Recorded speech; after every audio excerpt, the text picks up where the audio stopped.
Hello guys and welcome back to my channel where we make simple meals using ingredients that you already have. Let's make iced coffee. Guys, nanikephi eMaritzburg ngihlangana nomuntu ogula ngengqondo. Ehamba ecosha amaphepha evula imigqomo nje emgaqweni.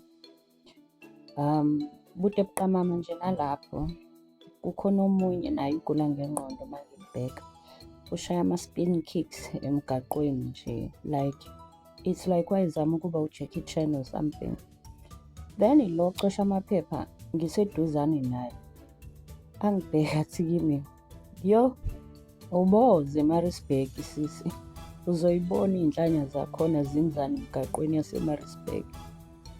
And lento yangihlekisa yazi, but ngathi nje sengingedwa sengicabanga ngajula ngathi yazi, everything happens for a reason in life. Ukuthi ngibabone kanje, there's a reason and a lesson. Emhlabeni we are so judgmental. Before ubone isici komunye umuntu, sometimes buke uyinuke wena amakhwapha.